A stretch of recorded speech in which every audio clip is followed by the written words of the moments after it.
Dear students, இன்னைக்கு நம்ம 9th standard சயின்ஸ்ல மோஷன் இயக்கம் அப்படிங்கிறத பத்தி பார்க்க போறோம். உங்கள்கிட்ட 9ஆம் வகுப்பு அறிவியல் பாட புத்தகம் இருந்தா அதை எடுத்துங்க. அதுல 2வது லெசன், செகண்ட் லெசன் தான் மோஷன் அல்லது இயக்கம் அப்படிங்கிற பாடம் இருக்கு. இப்ப இந்த பாடத்திலிருந்து கண்டிப்பாக வினாக்கள் வரும். இதற்கான பேசிக் கான்செப்ட், அது ஓரியன்டா என்னென்ன கணக்குகள் கேட்கப்படுது அப்படிங்கிறதையும் நான் சொல்லிடுறேன். ஒரு சில பேருக்கு என்னுடைய வால்யூம் கொஞ்சம் கம்மியா இருக்கிறதா ஃபீல் பண்றீங்க. நல்ல டவர் உள்ள இடத்துல இருந்ததுங்கன்னா உங்களுக்கு இந்த வாய்ஸ் பிரேக் ஆகி கேட்கறது இல்லாம கிளியரா இருக்கும். ஆல்ரெடி இப்போ ஒரு சில பேர் டவர் நல்லா உள்ள இடத்துல இருந்து எல்லாம் ரெஸ்பாண்ட் பண்ணியிருக்காங்க. சார் வாய்ஸ் கிளியரா இருக்கு, ஸ்லைடு கிளியரா தெரியுது அப்படின்னு சொல்லிட்டு. ஸோ இப்போ நம்ம லெசன்ல இப்போ பாத்தீங்கன்னா அப்படிங்கறதுல பாத்தீங்கன்னா மோஷன் அப்படிங்கிறதுக்கு என்ன இது சொல்லுவீங்க, என்ன டெஃபினேஷன் சொல்லுவீங்க அப்படின்னு சொல்லி பாத்தீங்கன்னா, இதுல இங்கிலீஷ் மீடியம் இருக்கீங்க, தமிழ் மீடியம் இருக்கீங்க, ரெண்டு பேருக்கும் சேர்த்து நான் சொல்றேன். இயக்கம் அப்படிங்கிறது ஒரு பொருளின் சுற்றுப்புறத்தை பொறுத்து அதன் நிலையில் ஏற்படக்கூடிய மாற்றம். அதே போல இங்கிலீஷ்ல சொன்ன பாருங்க, change in the position of an object with respect to its surrounding. இது அப்படின்னா என்னங்க சார் அப்படின்னு சொன்னா, இப்ப நீங்க பஸ்ல போயிட்டு இருக்கீங்க. பஸ்ல போயிட்டு இருக்கக்குள்ள உங்க சீட்டுக்கு பக்கத்துல ஒருத்தர் உட்கார்ந்துருக்காரு. உங்களை பொறுத்த வரைக்கும் அவரு இயக்கத்துல இல்ல, ஓய்வுல தான் இருக்காரு. ஆனா வெளியில உள்ளவரை பொறுத்து அவங்க இயக்கத்துல இருக்காங்க. இதுதான் அவங்க என்ன சொல்றாங்கன்னா, ஒரு பொருளின் சுற்றுப்புறத்தை பொறுத்து, சரௌண்டிங்ஸ் தான் அதை டிசைட் பண்ணக்கூடிய ஃபேக்டர். இந்த பிரபஞ்சத்துல உள்ள எல்லா பொருட்களும் இயங்கிட்டு தான் இருக்கு. சார் நம்ம பக்கத்துல உள்ள மரம் இயங்கவே இல்லையா சார் அப்படின்னா, நாம பூமியில இருந்துட்டு பார்த்துட்டா மரம் இயங்கல. பூமிக்கு வெளியே இருந்து பாத்தீங்கன்னா, பூமி ஒரு குறிப்பிட்ட வேகத்துல சூரியனை சுற்றி வருது. பூமி இயங்குதுன்னா பூமியில உள்ள இருக்கக்கூடிய அனைத்து மரங்களும், மரம் செடி கொடிகளும், மனிதர்களும் இயங்கிட்டு தான் இருக்கும்.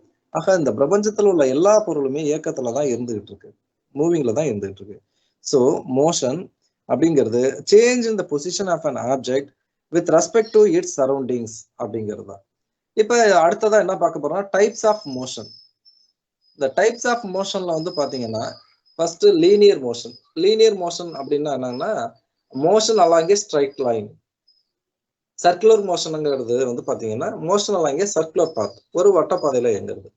ஆசிலேட்டரி மோஷன் அப்படிங்கிறது repetitive to and fro motion. For example ஊஞ்சல் இருக்கு, சிம்பிள் பெண்டுலம் இருக்கு, முன்னும் பின்னும் ஆடிக்கிட்டே இருக்கும். அதுக்குதான் ஆசிலேட்டரி மோஷன் அப்படின்னு சொல்லிட்டு பேரு.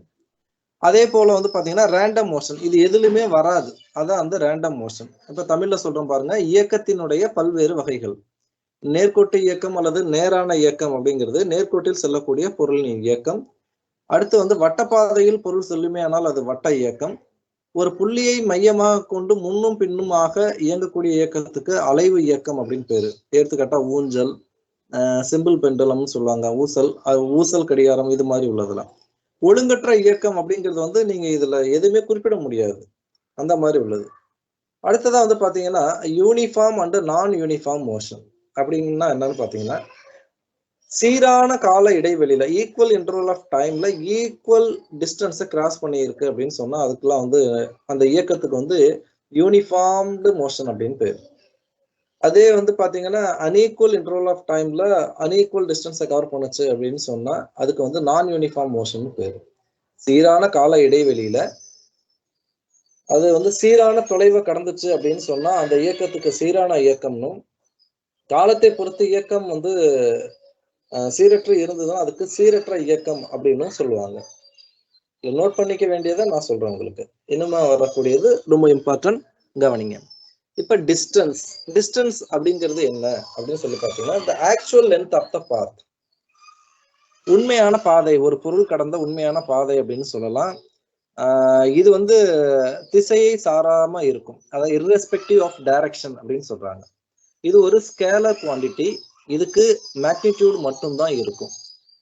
அது தொலைவு அப்படிங்கிறது திசையை கருதாமல் ஒரு பொருள் கடந்து வந்த பாதையினுடைய நீளம், எவ்வளவு தொலைவு கடந்து இருக்குதோ அதோட பொருள் கடந்து வந்த பாதையினுடைய நீளம், அதை மட்டுமே எடுத்துக்கிட்டா அதுக்குதான் தொலைவு அப்படின்னு பேரு. ஒரு நகரும் பொருள் கடந்த பாதையின் நீளத்துக்கு தொலைவு அப்படின்னு பேரு. இது எஸ்ஐ முறையில இதை மீட்டர்ல மெஷர் பண்றோம். எண் மதிப்பு மட்டும்தான் இருக்கும்.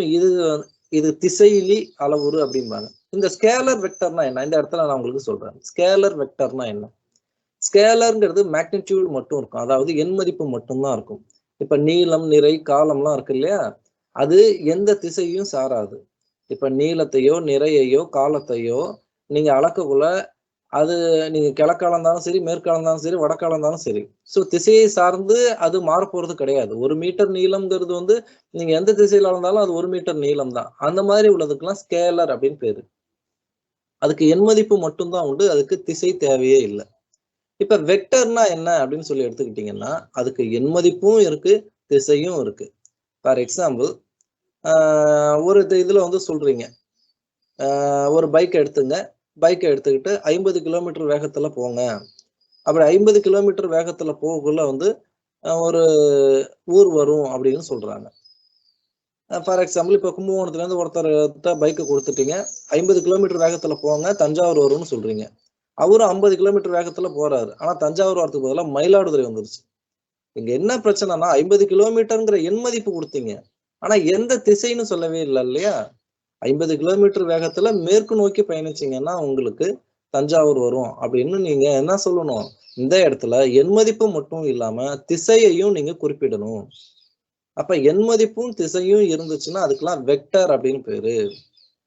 அந்த வெக்டர் அளவுருல வந்து பாத்தீங்கன்னா உங்களுக்கு இடப்பெயர்ச்சி, திசைவேகம், முடுக்கம். இங்கிலீஷ்ல சொல்றேன். Displacement, velocity, acceleration, force.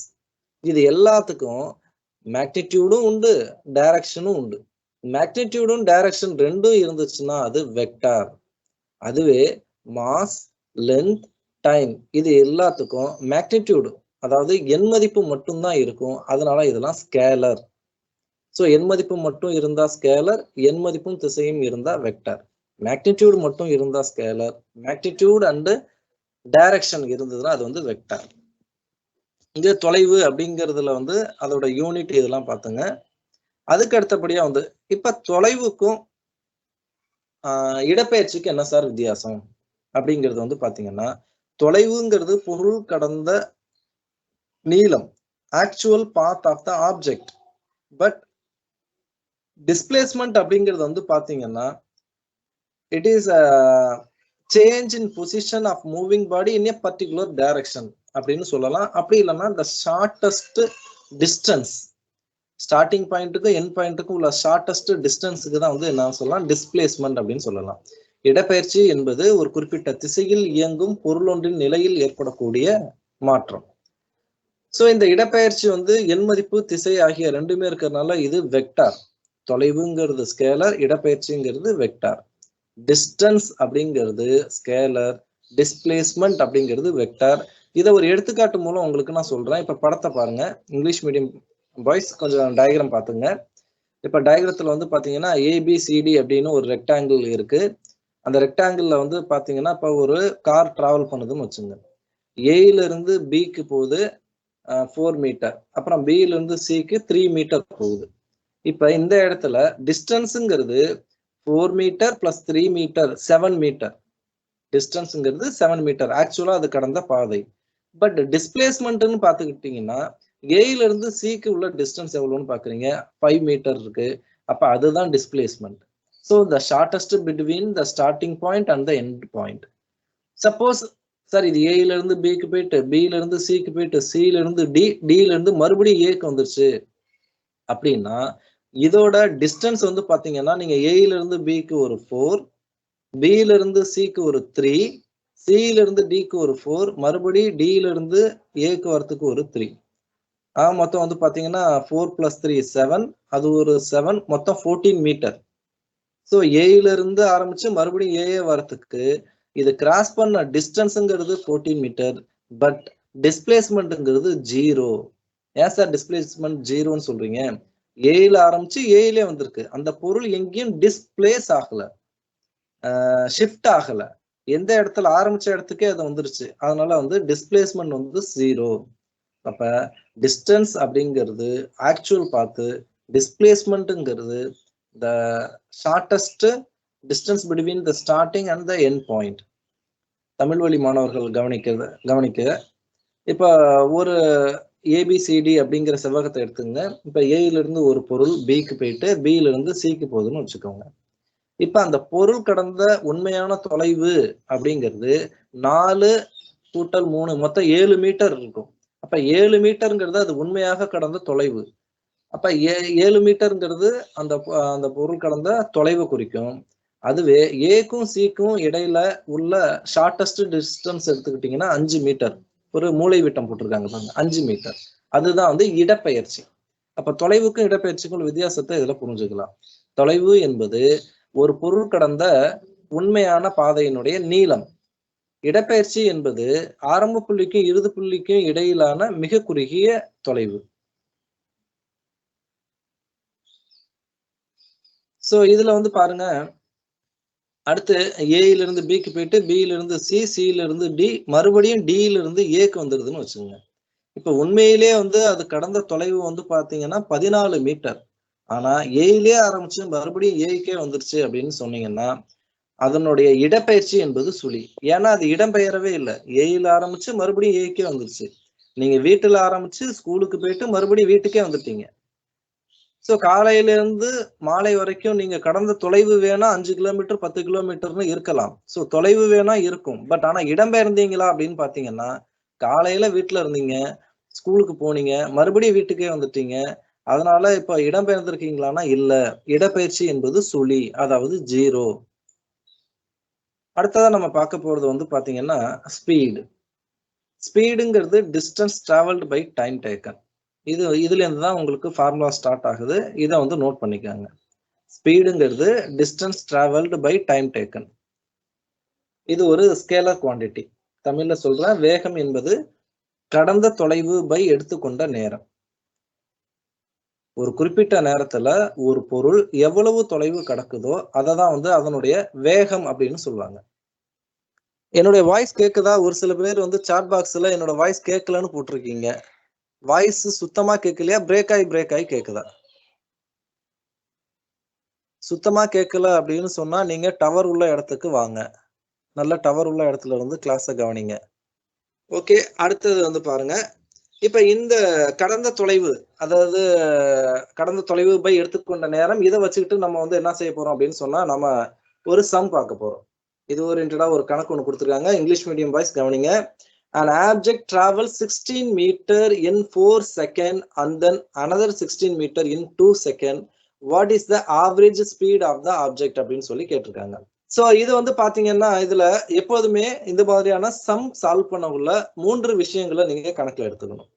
First one, what they are giving. Second one, what we are find out. Third one, how to relate that. தமிழ்ல சொல்றேன், அவங்க என்ன கொடுத்துருக்காங்க, கணக்குகள்ல என்ன கொடுத்துருக்காங்க, நாம என்ன கண்டுபிடிக்கணும், நான் அதை எப்படி தொடர்பு படுத்துறது அப்படின்னு சொல்லிட்டு பார்க்க போறோம். இப்ப கொடுத்துருக்கிறத பொறுத்த வரைக்கும் வந்து பாத்தீங்கன்னா total distance travelled by the object. மொத்தமா வந்து எவ்வளவு டிஸ்டன்ஸ் டிராவல் பண்ணிருக்கு அப்படின்னு சொல்லிட்டு பாக்குறோம். அதுல வந்து பாத்தீங்கன்னா ஃபர்ஸ்ட் 16 மீட்டர், நெக்ஸ்ட் ஒரு 16 மீட்டர். அப்ப 16 metre plus 16 metre, total distance வந்து 32 மீட்டர். இப்ப ஃபர்ஸ்ட் 16 மீட்டரை டிராவல் பண்றதுக்கு அது எடுத்துக்கொள்ளக்கூடிய டைம் வந்து 4 செகண்ட். அடுத்த 16 செகண்ட் வந்து இது பண்றதுக்கு அது எடுத்துக்கொள்ளக்கூடிய டைம் வந்து பாத்தீங்கன்னா 2 செகண்ட்ஸ். அப்ப டோட்டல் டைம் டேக்கன் அப்படிங்கறத பாத்தீங்கன்னா உங்களுக்கு 4 + 2 6 செகண்ட். இப்ப இதுல என்ன எடுத்துருக்கேன் பாருங்க, ஆவரேஜ் ஸ்பீடு தான் கேக்குறாங்க. Average speed equal to total distance travelled by total time taken. So total டிஸ்டன்ஸுங்கிறது 16 + 16 32 மீட்டர். டோட்டல் டைம் டேக்கன்ங்கிறது 4 செகண்ட் + 2 செகண்ட் 6 செகண்ட். அப்ப 32/6 அது பண்ணீங்கன்னா 5.33 மீட்டர் செகண்ட் பவர் -1. இதுல கவனிக்க வேண்டிய விஷயம், கண்டிப்பா யூனிட் போடணும். ஸோ அப்ப வந்து பாத்தீங்கன்னா உங்களுக்கு ஸ்பீடோட யூனிட், வெலாசிட்டியோட யூனிட் ரெண்டுத்துக்கும் ஒரே யூனிட் தான், மீட்டர் செகண்ட் பவர் -1. இப்ப தமிழ் மீடியம் வந்து கவனிச்சுக்கோங்க. ஒரு பொருள் 16 மீட்டர் தொலைவை 4 நொடியிலும் மேலும் 16 மீட்டர் தொலைவை 2 நொடியிலும் கடக்கிறது. இதனுடைய சராசரி வேகம் என்னன்னு கேக்குறாங்க. இப்ப நம்ம என்ன செய்ய போறோம் அப்படின்னு சொன்னா மொத்தமாக கடந்த தொலைவு அல்லது பொருள் கடந்த மொத்த தொலைவு. ஃபர்ஸ்ட் 16 மீட்டர், அதுக்கப்புறம் 16 மீட்டர், மொத்தம் 32 மீட்டர். அதற்கு எடுத்துக்கொண்ட நேரம் முதல் 16 மீட்டருக்கு 4 வினாடிகள், அடுத்த 16 மீட்டருக்கு 2 வினாடிகள், மொத்தம் 6 வினாடிகள் எடுத்திருக்கு. அப்ப சராசரி வேகம் அப்படிங்கிறது மொத்த தொலைவு பை மொத்த நேரம் 32/6 5.33 மீட்டர் பை வினாடி. மீட்டர் பை வினாடி அப்படின்னு சொல்லலாம். அப்படி இல்லைன்னா மீட்டர் வினாடி பவர் -1 அப்படின்னு சொல்லலாம். இது வந்து வேகத்திற்கான SI அலகு. வேகத்துக்கு மட்டும் இல்ல, திசைவேகத்திற்குமே வந்து SI அலகு இதுதான்.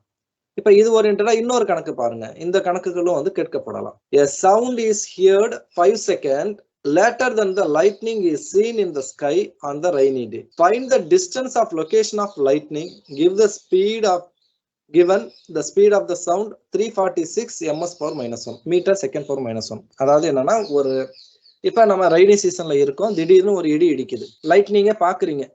சோ இடி இடிக்குது. சோ அப்படி இடி இடிக்கக்குள்ள வந்து பாத்தீங்கன்னா உங்களுக்கு 5 செகண்ட் இடி இடிச்சு 5 செகண்ட் கழிச்சு தான் வந்து பாத்தீங்கன்னா, இந்த லைட்னிங் பார்த்து 5 செகண்ட் கழிச்சு தான் உங்களால அந்த சவுண்டை வந்து கேட்க முடியுது. இதை வச்சுக்கிட்டு எவ்வளவு தூரத்துல அந்த இடியும் மின்னலும் உருவாகி இருக்கும், லைட்னிங்கும் தாண்டரும் உருவாகி இருக்கும் அப்படின்னு சொல்லி பார்க்க போறோம். இப்ப இதுக்கான formula speed equal to distance by time. இதான் வந்து formula, speed equal to distance by time. So இதுல வந்து பாத்தீங்கன்னா உங்களுக்கு என்ன கண்டுபிடிக்க போறோம்னா எவ்வளவு டிஸ்டன்ஸ்ல இருக்குன்னு சொல்லிட்டு, அதனால டிஸ்டன்ஸை மட்டும் வச்சுக்கிட்டு டைமை கிராஸ் மல்டிப்ளை பண்ணீங்க.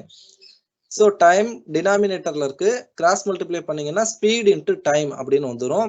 ஸ்பீடுங்கிறது கொடுத்துருக்காங்க, வெலாசிட்டி ஆஃப் சவுண்ட் வந்து கொடுத்துருக்காங்க. சவுண்டோட வெலாசிட்டி 346 ms per -1. இது வந்து கான்ஸ்டன்ட், நோட் பண்ணி வச்சுக்கோங்க. ஸ்பீட் ஆஃப் லைட்டுங்கிறது 3 × 10⁸ metre second power -1. Speed of சவுண்டுங்கிறது 346 ms per -1. ஸோ அப்போ speed of sound into 5 second multiply பண்ணீங்கன்னா 1730 மீட்டர். ஏறக்குறைய 1.25 கிலோமீட்டருக்கு தூரத்துல தான் வந்து அந்த இடியும் மின்னலும் உருவாயிருக்கு அப்படிங்கிறது தெரியும். இப்ப தமிழ் மீடியம் வந்து கவனிங்க. ஒரு மழை நாளில் வானத்தில் மின்னல் ஏற்பட்ட 5 வினாடிக்கு பிறகுதான் ஒலி கேட்குது. ஏன்னா மின்னல் வந்து சீக்கிரம் ரீச் ஆயிடும். மின்னலுங்கிறது லைட்டோட ஸ்பீடு அதிகம், வினாடிக்கு 3 லட்சம் கிலோமீட்டர். ஆனா சவுண்டோட ஸ்பீடு கம்மி, வினாடிக்கு 346 மீட்டர் தான். அதனாலதான் வந்து உங்களுக்கு மின்னல் ஏற்பட்டதுக்கு அப்புறம் லேட்டா தான் வந்து இடி கேட்கும். ஸோ 5 வினாடிக்கு பிறகு இடி ஒலி கேட்குது. மின்னல் ஏற்பட்ட இடம் எவ்வளவு தொலைவில் உள்ளது அப்படின்னு கண்டுபிடிக்கணும். இப்ப வேகம் ஈக்குவல் டு தொலைவு பை காலம். இதுல தொலைவு தான் கண்டுபிடிக்க போறோம். காலம்ங்கிறது பாத்தீங்கன்னா காலத்தை வந்து ஈக்குவல்ட்டுக்கு இந்த பக்கம் கொண்டு போனீங்கன்னா பெருக்கலாக மாறும். ஸோ தொலைவு ஈக்குவல் டு வேகம் இன்ட்டு காலம்.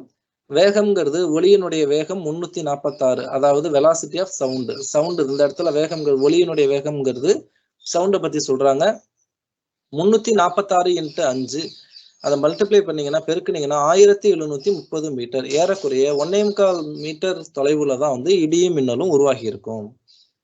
இப்ப நீங்க இப்ப வேகம்னா என்ன, சராசரி வேகம்னா என்ன அப்படிங்கிறத பத்தி தெரிஞ்சுக்கிட்டு அதுல கணக்குகள் பார்த்தோம்.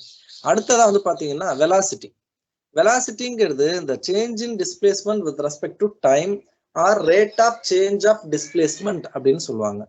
இது ஒரு வெக்டர் குவான்டிட்டி. ஏன்னா இதுக்கு மேக்னிடியூடும் உண்டு, டைரக்ஷனும் உண்டு. வெலாசிட்டியோட யூனிட் என்னன்னு பாத்தீங்கன்னா ஸ்பீடுக்கு உள்ள யூனிட் தான். ஸ்பீடு வெலாசிட்டி ரெண்டுத்துக்கு ஒரே யூனிட், மீட்டர் செகண்ட் பவர் -1. என்ன வித்தியாசம் ஸ்பீடுக்கும் வெலாசிட்டிக்கும்? ஸ்பீடு அப்படிங்கிறது உங்களுக்கு வித்தவுட் டைரக்ஷன் அங்க தேவையில்லை, ஒன்லி மேக்னிடியூட் மட்டும். வெலாசிட்டிங்கிறது மேக்னிடியூட் அண்ட் டைரக்ஷன் ரெண்டுமே உண்டு. அதனால ஸ்பீடுங்கிறது ஸ்கேலர், வெலாசிட்டிங்கிறது வெக்டர். தமிழ்ல சொல்றேன், திசைவேகம் என்பது இடப்பெயர்ச்சி மாறுபாட்டு வீதம் அல்லது ஓரலகு நேரத்திற்கான இடப்பெயர்ச்சின்னு பேரு. இது ஒரு வெக்டர் அளவு. வேகம்ங்கிறது வந்து பாத்தீங்கன்னா அதுல பார்த்துருப்பீங்க, வேகம்ங்கிறது ஸ்கேலர், அதுக்கு எண் மதிப்பு மட்டும்தான் இருக்கும். பட் திசைவேகம்ங்கிறது எண் மதிப்பும் உண்டு, திசையும் உண்டு. அதனால திசைவேகம்ங்கிறது வெக்டர். இதுல உள்ள ஃபார்முலா நோட் பண்ணிக்கோங்க. திசைவேகம் ஈக்குவல் டு இடப்பெயர்ச்சி பை எடுத்துக்கொண்ட நேரம். இதுல வந்து பாத்தீங்கன்னா இடப்பெயர்ச்சி பை எடுத்துக்கொண்ட நேரம். இது ஓரியன்டா நம்ம ஒரு சில கணக்குகள்லாம் பார்க்க போறோம். இப்ப என்னென்னலாம் பார்த்துருக்கீங்க பாருங்க. தொலைவு, இடப்பெயர்ச்சி. தொலைவுங்கிறது ஸ்கேலர், இடப்பெயர்ச்சிங்கிறது வெக்டர். அடுத்து என்ன பார்த்திருக்கோம்? வேகம், திசைவேகம். வேகம்ங்கிறது ஸ்கேலர், திசைவேகம்ங்கிறது வெக்டர். இங்கிலீஷ்ல சொல்றேன், டிஸ்டன்ஸ், டிஸ்பிளேஸ்மெண்ட். டிஸ்டன்ஸ்ங்கிறது ஸ்கேலர், டிஸ்பிளேஸ்மெண்ட்ங்கிறது வெக்டர். அதுக்கப்புறம் ஸ்பீட், வெலாசிட்டி. ஸ்பீடுங்கிறது ஸ்கேலர், வெலாசிட்டிங்கிறது வெக்டர். ஸோ வெலாசிட்டிங்கிறது டைரக்ஷன் ஓரியன்டா இருக்கக்கூடிய பிசிக்கல் குவான்டிட்டி. அடுத்ததா வந்து பாத்தீங்கன்னா ஆக்சலரேஷன். ஆக்சலரேஷன்னா என்ன? வந்து ஆக்சலரேட்டர் அப்படின்னு சொல்லுவீங்க. ஆக்சலரேட்டர், பைக்ல வந்து ஆக்சலரேட்டர் இருக்கும். ஆக்சலரேட்டர் என்ன செய்யும்? ஒவ்வொரு செகண்டுக்கு தகுந்த மாதிரி ஆக்சலரேட்டர் கொடுக்க அதோட ஸ்பீடு வந்து சேஞ்ச் ஆகிட்டே இருக்கு. அதே போலதான் இங்கேயும் வந்து பாத்தீங்கன்னா change in velocity with respect to time, அப்படி இல்லைன்னா rate of change of velocity அப்படிங்கிறத ஆக்சலரேஷன் அப்படின்பாங்க. ஸோ ரேட் அப்படிங்கிறது டைமால டிவைட் பண்றது. So rate of change of velocity is known as acceleration. Acceleration is a vector quantity. ஏன்னா இதுக்கு மேக்னிடியூடும் உண்டு, டைரக்ஷனும் உண்டு. மேக்னிடியூடுனா வேல்யூ, டைரக்ஷன்ங்கிறது நம்ம அதுக்கு கொடுக்க வேண்டிய டைரக்ஷன்ஸ்.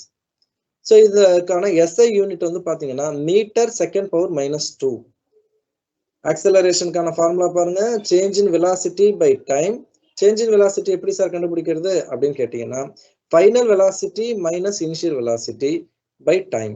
ஸோ ஃபைனல் வெலாசிட்டிலேருந்து இனிஷியல் வெலாசிட்டியை மைனஸ் பண்ணீங்கன்னா அது உங்களுக்கு வந்து சேஞ்ச் இன் வெலாசிட்டி அப்படிங்கிறத கொடுக்கும். ஸோ இதுக்கான formula a equal to v minus u by D.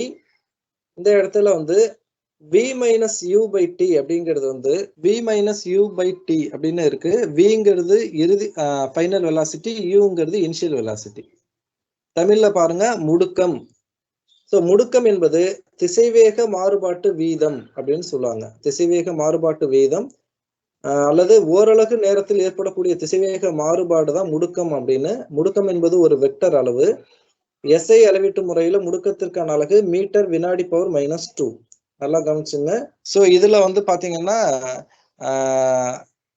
ஒரு சில பேர் ஸ்கிரீன் வந்து கிளியரா தெரியல அப்படின்னு சொல்லி போட்டிருக்கீங்க. மெசேஜ் வரிசையா வந்துகிட்டே இருக்கு. ஸ்கிரீன் வந்து கிளியரா தெரியல அப்படின்னு சொல்லிட்டு நிறைய மெசேஜ் போடுறீங்க. ஆனா ஒரு சில பேர் கிளியரா தான் இருக்குன்னு இருக்கீங்க. ஓகே, டவர் ப்ராப்ளமா ஏதாவது இருக்கலாம், கவனிங்க. இப்ப முடுக்கம் என்பது திசைவேக மாற்றம் பை எடுத்துக்கொண்ட நேரம். ஸோ இதுவும் வந்து கணக்குக்கு வந்து யூஸ் ஆகும். திசைவேகமா இருந்துச்சு அப்படின்னு சொன்னா ஓகே, கிளியரா இருக்குன்னு மற்றவங்களாம் மெசேஜ் போட்டீங்க, நான் பார்த்துட்டேன். மற்றவங்க மெசேஜ் போட வேண்டாம். இப்போ அடுத்தபடியா வந்து பார்த்தீங்கன்னா கிராஃப் ஓரியன்டான கேள்விகள் என்டிஎஸ்சியில் நிறைய கேட்கலாம். கிராஃப் ஓரியன்டான கொஸ்டின்ஸ். இப்போ அது ஓரியன்டா நம்ம பார்க்க போறோம். இப்போ ஸ்கிரீன்ல பாருங்க, இந்த டிஸ்டன்ஸ் டைம் கிராஃப் அப்படி இருக்கு. இந்த டிஸ்டன்ஸ் டைம் கிராஃப் அப்படின்னா என்னன்னா எக்ஸ் ஆக்சிஸ்ல டிஸ்டன்ஸும் ஒய் ஆக்சிஸ்ல வந்து டைம், இந்த மாதிரி வந்து எடுத்துட்டு ஒரு கிராஃப் போடுறோம். இந்த இடத்துல லெஃப்ட் சைடுல ஒரு டேபிளர் காலத்துல கொடுத்துருக்காங்க பாருங்க, டைம் கொடுத்துருக்காங்க, இந்த பக்கம் டிஸ்டன்ஸ் கொடுத்துருக்காங்க. டைமையும் டிஸ்டன்ஸையும் வந்து டைமை எக்ஸ் ஆக்சிஸ்லையும் டிஸ்டன்ஸை ஒய் ஆக்சிஸ்லையும் வச்சு நம்ம கிராஃப் போடுறோம். இந்த கிராஃப்ல இருந்து நாம என்ன தெரிஞ்சுக்கலாம் அப்படின்னு சொல்லி பாத்தீங்கன்னா டிஸ்டன்ஸ் டைம் கிராஃப். ஸோ அந்த டிஸ்டன்ஸ் டைம் கிராஃப்ல வந்து பாத்தீங்கன்னா உங்களுக்கு ஸ்ட்ரைட் லைன் கிடைக்குது. ஏன்னா இது வந்து யூனிஃபார்ம்டு மோஷன். யூனிஃபார்ம்டு மோஷன் என்னன்னா டைம் இன்க்ரீஸ் ஆக உங்களுக்கு டிஸ்டன்ஸ் இன்க்ரீஸ் ஆகுது. அப்படி டிஸ்டன்ஸ் இன்க்ரீஸ் ஆகுறது எப்படி இருக்குன்னு பாத்தீங்கன்னா ஈக்குவல் இன்டர்வல் ஆஃப் டைம்ல ஈக்குவல் டிஸ்டன்ஸை கிராஸ் பண்ணுது. அப்படி ஈக்குவல் இன்டர்வல் ஆஃப் டைம்ல ஈக்குவல் டிஸ்டன்ஸை கிராஸ் பண்ணா அதுக்கு பேர் யூனிஃபார்ம்டு மோஷன் அப்படின்னு சொல்லிட்டு பேரு. அந்த யூனிஃபார்ம்டு மோஷன் இருந்தா மட்டும்தான் இது போல ஸ்ட்ரைட் லைன் கிடைக்கும். இந்த ஸ்ட்ரைட் லைனுக்கு ஒரு ஸ்லோப் போட்டீங்கன்னா அந்த ஸ்லோப்ல இருந்து நமக்கு எது கிடைக்கும் அப்படின்னு சொல்லி பாத்தீங்கன்னா ஸ்பீடு அப்படிங்கிறது கிடைக்கும். டிஸ்டன்ஸ் டைம் கிராஃப்ல இருந்து நமக்கு கிடைக்கிறது வந்து ஸ்பீடு. டிஸ்பிளேஸ்மெண்ட் டைம் கிராஃப்ல இருந்து நமக்கு கிடைக்கிறது வந்து பாத்தீங்கன்னா வெலாசிட்டி, அது வந்து கிடைக்கும். அடுத்ததா வந்து பாத்தீங்கன்னா இப்ப உங்களுக்கு ஒரு கிராஃப் போட்டு காமிச்சிருக்காங்க. இந்த கிராஃபிக்கல் ரெப்ரசன்டேஷனை பத்தி நீங்க தெரிஞ்சுக்கணும் அப்படின்னு சொல்லிட்டு இப்போ ஒரே ஸ்டார்டிங் பாயிண்ட், ஒரே இடத்துல இருந்து ஒருத்தர் வந்து நடந்து போறாங்க வாக்கிங், இன்னொருத்தர் வந்து சைக்கிள்ல போறாரு சைக்கிளிங், அண்ட் இன்னொருத்தர் வந்து கார்ல போறாரு. ஆனா 3 பேருக்கும் ஸ்டார்டிங் பாயிண்ட் ஒண்ணுதான். இப்ப டைம் ஆக ஆக அவங்களுடைய டிஸ்டன்ஸ் வந்து என்ன ஆகுது அப்படின்னு சொல்லி தான் இதுல போட்டிருக்கோம். ஃபர்ஸ்ட் வந்து பாருங்க, வாக்கிங்கா போறவங்க வந்து பாத்தீங்கன்னா 1 மினிட், அதாவது டைம் வந்து மினிட்ல எடுக்கிறதா எடுத்துக்கலாம். இப்ப 0ங்கிறது ஸ்டார்டிங் பாயிண்ட். நம்ம வந்து 3 பேரும் நடந்து போறவங்க, சைக்கிள்ல போறவங்க, கார்ல போறவங்க 3 பேரும் ஒரே நேரத்துல ஒரே இடத்துல தான் இருக்காங்க. ஸோ ஃபர்ஸ்ட் மினிட் கிராஸ் பண்ணியிருக்காங்க. பார்க்கவுள்ள சைக்கிள்ல போறவங்க ஸ்லோவா தான் போயிருப்பாங்க. அதை விட ஃபாஸ்டா சைக்கிளிங், அதை விட ஃபாஸ்டா வந்து உங்களுக்கு கார் வந்து போயிருக்கும். அப்ப இதுல வந்து டிஸ்டன்ஸ் வந்து அதிகமா கவர் பண்ணியிருந்தாங்கன்னா கிராஃப் வந்து வெர்டிகலா போகும். டிஸ்டன்ஸ் கம்மியா கவர் பண்ணியிருந்தாங்கன்னா கிராஃப் வந்து கீழே இருக்கும். இப்ப வாக்கிங் வந்து பாருங்க, ஆஃப்டர் 4 செகண்டுக்கு அப்புறம் வந்து பாத்தீங்கன்னா வாக்கிங்ல போறவங்க ஜஸ்ட் 20 மீட்டர் தான் கிராஸ் பண்ணியிருப்பாங்க. அடுத்து வந்து பாத்தீங்கன்னா சைக்கிள்ல போனவங்க அதை விட அதிகம், அதாவது ஏறக்குறைய 40 மீட்டர்ஸ் அப்படி கிராஸ் பண்ணியிருப்பாங்க. காருங்கிறது மோர் தென் 60 மீட்டர்ஸ்க்கு மேல போயிருக்கும். ஸோ இந்த மாதிரியான கிராஃப், டைம் டிஸ்டன்ஸ் கிராஃப் இதெல்லாம் வந்து இருக்கும். இதுலயே அடுத்ததா இன்னொரு கிராஃப் பாருங்க, the distance time graph for non uniform motion. அது என்னங்க சார் நான் யூனிஃபார்ம் மோஷன் அப்படின்னா, ஈக்குவல் இன்டர்வல் ஆஃப் டைம்ல இந்த டிஸ்டன்ஸ் வந்து அன்ஈக்குவலா இருக்கு. அதாவது டைம் இன்டர்வல் வந்து equal, but distance travelled by the object அப்படிங்கிறது அன்ஈக்குவலா இருக்கு. அப்படி இருந்ததுன்னா அதுக்கு நான் யூனிஃபார்ம் மோஷன் பேரு. இதுக்கு ஸ்ட்ரைட் லைன் கிடைக்காது. ஃபார் எக்ஸாம்பிள், இனிஷியலா இதுல வந்து பாத்தீங்கன்னா டிஸ்டன்ஸ் வந்து ஸ்லோவா தான் பிக்கப் ஆயிருக்கு. இப்ப காரே இருக்குன்னு வச்சுங்களேன், ஸ்டார்டிங்ல இருந்து ஆரம்பிச்சு எடுத்த உடனே டாப் கியர்ல நம்ம போயிட முடியாது, டிராஃபிக்லாம் இருக்கும். ஸோ ஸ்டார்டிங் டைம்ல வந்து பாத்தீங்கன்னா கிராஃப் வந்து ரொம்ப ஒரு ஃபிளாட்டா இருக்குது. அதுக்கப்புறம் தான் வந்து அது வந்து ஒரு யூனிஃபார்ம் ரேஞ்சுக்கு வந்து போயிருக்கு. ஆஃப்டர் 8 செகண்டுக்கு அப்புறம் தான் அது யூனிஃபார்ம் இதுக்கு வந்து போகுது. அது வரைக்குமே வந்து பாத்தீங்கன்னா ஸ்லோவா ஸ்டார்ட் ஆகி தான் போயிருக்கு. அதனால கர்வா வருது. அதுக்கப்புறம் தான் ஸ்ட்ரைட் லைன் வந்து வருது. ஸோ அந்த ஸ்ட்ரைட் லைன் வர்றதுக்கு வந்து பாத்தீங்கன்னா உங்களுக்கு இந்த ஸ்ட்ரைட் லைன் வேணும் அப்படின்னு சொன்னா உங்களுக்கு வந்து அது யூனிஃபார்ம் மோஷனா இருக்கும். ஸ்ட்ரைட் லைன் இல்லாம இப்படி கிராஃப் வந்து அப்ரப்டா ஏறி இறங்கி இருந்தாலோ அல்லது கர்வா இருந்தாலோ அதெல்லாம் வந்து நான் யூனிஃபார்ம் மோஷன் அப்படின்னு சொல்லிட்டு பேரு, சீரற்ற இயக்கம் அப்படின்னு சொல்லுவாங்க. அடுத்து வந்து வெலாசிட்டி டைம் கிராஃப், அதாவது திசைவேக கால வரைபடம் அப்படின்னு பேரு. இதுல வந்து எக்ஸ் ஆக்சிஸ்ல வந்து டைமையும் ஒய் ஆக்சிஸ்ல வெலாசிட்டியும் எடுத்திருக்காங்க. எக்ஸ் அச்சுல வந்து காலம், ஒய் அச்சுல வந்து திசைவேகம் எடுத்திருக்காங்க. இதுல எடுத்துக்கிட்டு ஒரு கிராஃப் போடுறாங்க.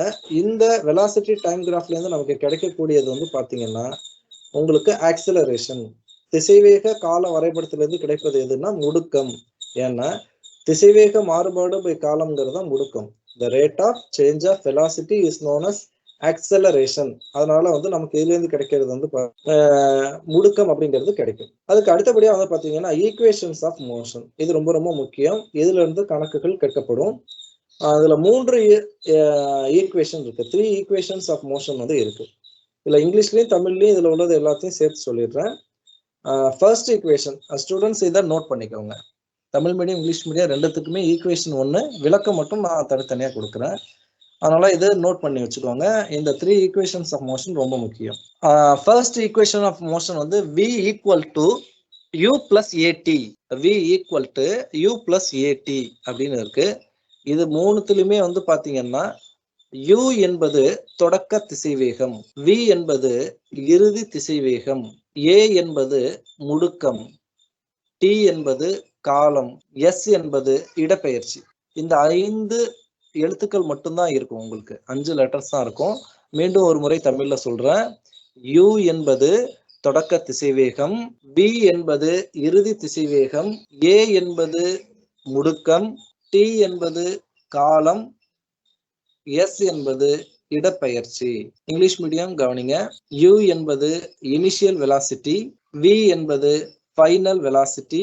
அது ஜென்ரலா வந்து ஒரே ஒரு வெலாசிட்டி இருந்ததுன்னா அதை வின்னு தான் குறிப்பாங்க. ஏன்னா வெலாசிட்டியோட ஃபர்ஸ்ட் லெட்டர் வி. ஒருவேளை 2 வெலாசிட்டிஸ் இருக்கு, இனிஷியல் வெலாசிட்டி ஃபைனல் வெலாசிட்டி இருக்குன்னு வச்சுக்கோங்க. ஏபிசிடில அல்பபெட்டிக்கல் ஆர்டர் படி விக்கு இனிஷியலா, விக்கு முன்னாடி இருக்கிறது எது? யூ தானே இருக்கு. அதனால ஒரு வெலாசிட்டியா இருந்ததுன்னா வின்னு யூஸ் பண்ணுவாங்க. 2 வெலாசிட்டி இருந்துச்சுன்னா இனிஷியல் வெலாசிட்டியை யூன்னு ஃபைனல் வெலாசிட்டியை வின்னு சொல்லுவாங்க. அடுத்து ஏங்கிறது ஆக்சலரேஷன். ஏங்கிறது ஆக்சலரேஷன், டீங்கிறது டைம், டீங்கிறது டைம், எஸ்ங்கிறது shift. So v equal to u plus AT. இது first equations of motion. Second equation பாருங்க, s equal to ut plus half AD square. s equal to ut plus half AD square. மூணாவது equations of மோஷன்ல வந்து பாத்தீங்கன்னா v square equal to u square plus 2as. v square equal to u square plus 2as. Dear students, உங்கள ஒரு சில பேருக்கு tower problem, இப்ப rainy சீசனா இருக்கு, அதனால ஒரு சில பேருக்கு டவர் ப்ராப்ளம் இருக்கிறதுனால நான் பேசுறது சரியா கேட்காம இருக்கு. அதுல ஸ்கிரீன்ல நான் ஷேர் பண்ணிருக்கிறது கேட்காம இருக்குன்னு நினைக்கிறேன். மற்றபடி நிறைய ஸ்டூடெண்ட்ஸ் மெசேஜ் போடுறாங்க, கிளியரா இருக்கு, ஸ்கிரீன் கிளியரா இருக்கு அப்படின்னு சொல்லிட்டு. அதனால வந்து கொஞ்சம் மற்ற ஸ்டூடெண்ட்ஸ் டவர் உள்ள இடத்துக்கு வந்தீங்கன்னா நான் பேசுறதும் என்னது வந்து கிளியரா இருக்கும். அதனால வந்து கொஞ்சம் டவர் உள்ள இடத்துக்கு வாங்க. ஏன்னா கிளாஸ்ல மெசேஜ் போட்டீங்கன்னா அது ஸ்லைடு வந்து மறைக்குது, வந்துகிட்டே இருக்கு. ஸோ மற்ற ஸ்டூடெண்ட்ஸ் கவனிங்க. இயக்க சமன்பாடுகள், அதுல 3 இயக்க சமன்பாடுகள் இருக்கு. v equal to u plus a t, s equal to ut plus half AD square, v square equal to u square plus 2as. இதுல இருந்து கணக்குகள் கேட்கப்படும். இதுல இருந்து உங்களுக்கு ஒரு எக்ஸாம்பிள் சம் பாருங்க. ஃபர்ஸ்ட் இது வந்து பாருங்க, a brakes applied to a car produce an acceleration of 6 ms power minus 2 in the opposite direction of the to the motion. If the car take 2 seconds to stop after the application of brake, calculate the distance traveled during this time. So கேள்வியோட அர்த்தம் என்னங்கறத நான் சொல்லிடுறேன். இப்போ ஒரு car வேகமா போயிட்டு இருக்கு. வேகமா போயிட்டு இருக்க கார்ல நான் பிரேக்கை வந்து அப்ளை பண்றேன். பிரேக் அப்ளை பண்ண உடனே வந்து என்ன செய்யுதுன்னா, அந்த வாகனம் மூவ் பண்றதுக்கான வந்து ஒரு ஆக்சலரேஷன் இருக்கும். அதை ஸ்டாப் பண்றதுக்கு ஆப்போசிட்ல நம்ம கொடுக்கக்கூடிய ஆக்சலரேஷனுக்கு வந்து ரீடார்டேஷன் அப்படின்னு பேரு. ஸோ அந்த பிரேக்கு கொடுத்ததுனால வந்து என்ன ஆகுது அப்படின்னு சொன்னா, நம்ம எதிர் முடுக்கம், அதாவது ரீடார்டேஷன் கொடுத்து அதை ஸ்டாப் பண்றோம். பிரேக் அப்ளை பண்ண உடனே 2 செகண்ட்ல அது ஸ்டாப் ஆயிடுச்சு. இப்ப பிரேக் அப்ளை பண்ணதுக்கு அப்புறம் எவ்வளவு டிஸ்டன்ஸ் அது டிராவல் பண்ணிருக்கும் அப்படின்னு சொல்லி கேட்கிறாங்க. போயிட்டு இருக்கிற கார் திடீர்னு பிரேக் போட்டா அந்த செகண்டே நிக்க முடியாது, கொஞ்சம் தூரம் போய் தான் நிற்கும். அது எவ்வளவு தூரம் போயிருக்கு அப்படிங்கிறது தான் வந்து இந்த கணக்குல கேட்டிருக்காங்க. ஆல்ரெடி நான் சொல்லியிருக்கேன், வாட் தே ஆர் கிவன், என்ன கொடுத்துருக்காங்கன்னு பாருங்க. What we are find out, என்ன கண்டுபிடிக்கணும்னு பாருங்க. அடுத்து ஹவு டு ரிலேட் தட், கொடுத்துருக்கிறதையும் கண்டுபிடிக்கிறதையும் எப்படி தொடர்பு படுத்துறது, என்ன ஃபார்முலா யூஸ் பண்ணலாம் அப்படிங்கிறது நமக்கு தெரிஞ்சிடும். இப்போ வந்து பாத்துங்க, தே ஆர் கிவன் ஆக்சலரேஷன் வந்து 6 ms per minus 2. ஏன் சார் மைனஸ் போட்டிருக்காங்க அப்படின்னா, the acceleration given against the motion. இது வந்து என்ன செஞ்சிருக்காங்க அப்படின்னு சொல்லி பாத்தீங்கன்னா, ஆக்சலரேஷன்ங்கிறது அதோட இயக்கத்திற்கு, அதோட மோஷனுக்கு எதிராக கொடுத்திருக்கிறதுனால நெகட்டிவ் சைன் போட்டிருக்காரு. ரீடார்டேஷன் அப்படின்னு பேரு. ஆக்சலரேஷன் அப்படிங்கிறது பாசிட்டிவ் டைரக்ஷன்ல உள்ள ஆக்சலரேஷன், ரீடார்டேஷன்ங்கிறது நெகட்டிவ் சைடு. அந்த மோஷனை ஸ்டாப் பண்றதுக்காக கொடுக்கக்கூடியதுதான் ரீடார்டேஷன் அப்படின்னு பேரு. அதனாலதான் நான் மைனஸ் போட்டிருக்கேன். அடுத்த டைம் வந்து 2 செகண்ட். இதுல வந்து ஃபைனல் வெலாசிட்டி 0. ஏன்னா ஃபைனலா வண்டி வந்து ஸ்டாப் ஆயிடுச்சு, கார் வந்து ஸ்டாப் ஆயிடுச்சு. அதனால ஃபைனல் வெலாசிட்டி 0. இப்போ நம்ம கண்டுபிடிக்க வேண்டியது வந்து பாத்தீங்கன்னா டிஸ்டன்ஸ் தான் கண்டுபிடிக்க போறோம். இப்போ வந்து பாத்தீங்கன்னா, from the equation of motion, first equation எடுத்துங்க. v equal to u plus at. இதுல v யோட வேல்யூ, அதாவது ஃபைனல் வெலாசிட்டியோட value 0 equal to u plus, u வந்து இனிஷியல் வெலாசிட்டி தெரியாது, அதனால u பிளஸ் a-க்கு பதிலா -6, t-க்கு பதிலா 2 சப்ஸ்டிட்யூட் பண்ணியிருக்காங்க. a-க்கு பதிலா -6 அண்ட் t-க்கு பதிலா 2 சப்ஸ்டிட்யூட் பண்ணியிருக்கோம். ஸோ அப்போ 6 2s are 12, plus into minus minus, அதனால தான் -12னு போட்டிருக்காங்க. u minus 12 ஈக்குவல் டு 0, அதாவது initial velocity 12 metre second power -1. இதுல இருந்து நம்ம என்ன கண்டுபிடிக்க போறோம்? தொலைவு தான், ஷிஃப்ட் தான். ஸோ ஈக்குவேஷன்ஸ் ஆஃப் மோஷன்ல ஷிஃப்ட் வந்து 2 இடத்துல வரும். ஒன்னு செகண்ட் ஈக்குவேஷன் ஆஃப் மோஷன்லயும், தேர்ட் ஈக்குவேஷன்ஸ் ஆஃப் மோஷன்லயும் வரும். இப்ப நமக்கு தெரிஞ்சது u தெரியும், a தெரியும், t தெரியும் அப்படின்னா இத செகண்ட் ஈக்குவேஷன் ஆஃப் மோஷன்ல தான் சப்ஸ்டிட்யூட் பண்ண முடியும். s equal to ut plus half at ஸ்கொயர்ங்கிற ஃபார்முலாவை எடுத்துங்க. அதுல u-க்கு பதிலா 12, t-க்கு பதிலா 2 பிளஸ் 1/2க்கு 1/2, a இருக்க வேண்டிய இடத்துல -6, t ஸ்கொயர் இருக்க வேண்டிய இடத்துல 2 × 2. இப்ப ஃபர்ஸ்ட் பிராக்கெட்ல உள்ளதை க்ளோஸ் பண்ணிக்கோங்க. 2 12s are 24.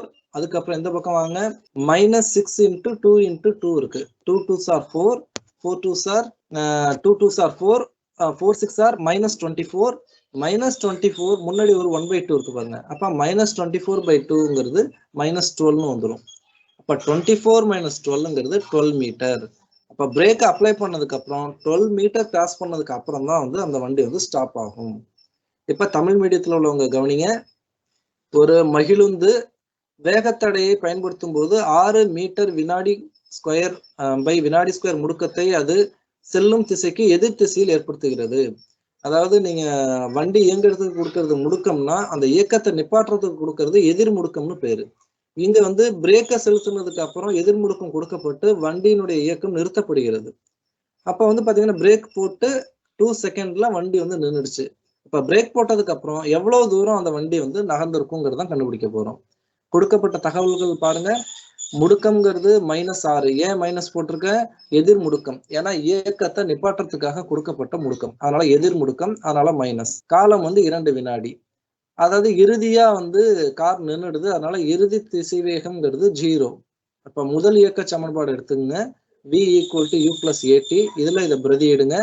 இறுதி வேகம்ங்கிறது 0, தொடக்க திசைவேகம் தெரியாது, அதனால அதை அப்படியே வச்சுக்கோங்க.